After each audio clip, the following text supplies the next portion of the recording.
په اسمان کې एकदم تورې وریځې خورې شوې او داسې ښکارېدو چې شپه شوه.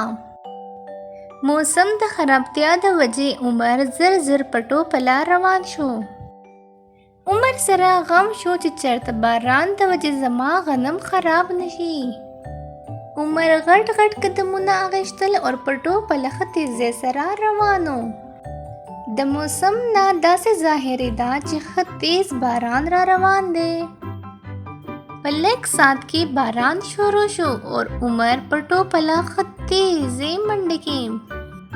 دغه دوران د یو اواز واورېدو څنګه چې څوک په کوی کې خبرې کوي. دی ډېر زیات ګبراو شو. دی په شا روان شو او اخوا دیخوا یې وکتل خو دته څوک هم ښکاره نه شو. دی کې د اسمان د طرف आवाज راغلو. دا زه یم. تو څوک یې؟ زه خو وریځه یم. عمر چې دا واورېدو نو هغه نور هم پریشانه شو ځکه چې هغه خو دومره ښکته وریځ چېرته په ژوند کې هم نه وه لیدلې. عمر ته تپوس وکړو چې ته چېرته اوسېږې؟ ما خو ستا په شان وریځ په پیله ځل ولیده. وریځې ورته وویل چې زه د قطب شمال د غرونو د پاسه ګرځم. زه خو د دنیا د کتو دپاره بهر راوتې یم. ما خو هواګانې کله چېرته وړي نو کله چېرته. ما خو د نیم نه زیات ملک وکتو او دا کوم ځای دی؟ عمر ورته ډېر په فخر ووی دا زما ښکلی وطن پاکستان دی. وریځې ورته ووی ما ته د خپل ښکلي وطن باره کې څه خبرې وکړم.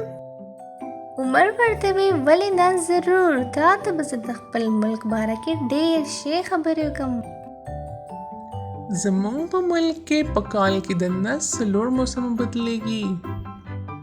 زمونږ ملک پاکستان کې شنه شنه میدانونه دي. مختلف قسم جنگلات دي اور هغې سره خوا کې سیندونه بهیږي. ځای په ځای خوږې چشمې هم بهیږي. دلته هر قسمه ګلونه راخیږي اور مختلف موسم کې مختلف ګل راخیږي. زمونږ د ملک خلک ډېر محنت کشه اور خوش اخلاقه دي. د سمندر په ذریعه تجارت کوي او د یو ملک نه بل ملک ته تلو دپاره د هوایي جهاز سفر کوي. ښه تعلیم حاصلولو دپاره مختلف قسم ادارو نه تعلیم و تربیت حاصلوي.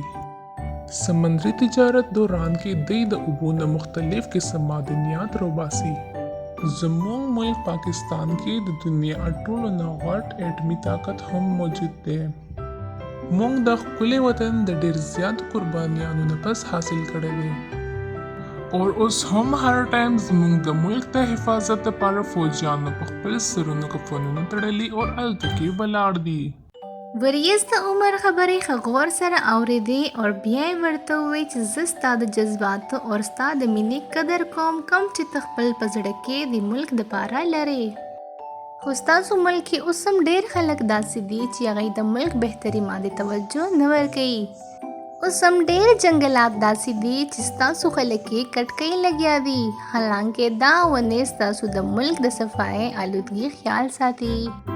دې نه علاوه د کارخانو څخه اوبه سیندونو ته روانې دي او لوګي په فضا کې پیلاویږي. دې لوګو نه سیسه جوړیږي کوم چې په فضا کې پیلاویږي. دا سیسه एकदम زموږ منټل هیلث باندې اثر غورځوي. تاسو انسانانو له پکار دادا چې ډېر بوټي وکرئ. دغه بوټي ستاسو فضا صفا ساتي اور دې نه علاوه دې سره ستاسو صحت هم ښه وي او تاسو ډېر بیماریانو نه په امن یئ. زما دا نصیحت یاد ساته اور خلکو ته یې هم خور کا. دغه دوران ښه تیزه سیلۍ شروع شوه. وریځې عمر نه اجازت واخیستو اور هغه هلته نه لاړه. تیز طوفاني هوا د وجې نه ټولې وریځې قطب شمال طرف ته روانې شوې. اوس عمر ډېر زیات خوشحاله خو اخوا دیخوا یې کتل چې دا وریځ څه شوه. دا هر څه د دپاره سم یو خوب و.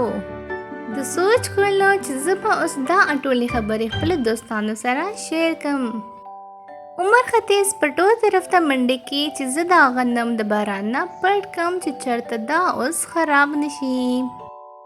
نو ښکلي ماشومانو تاسو ټولو له پکار دا ده چې کور کې یو بوټی وکرئ او د هغې حفاظت وکړئ او خپل د کور ماحول او د ملک ماحول بهتر کړئ.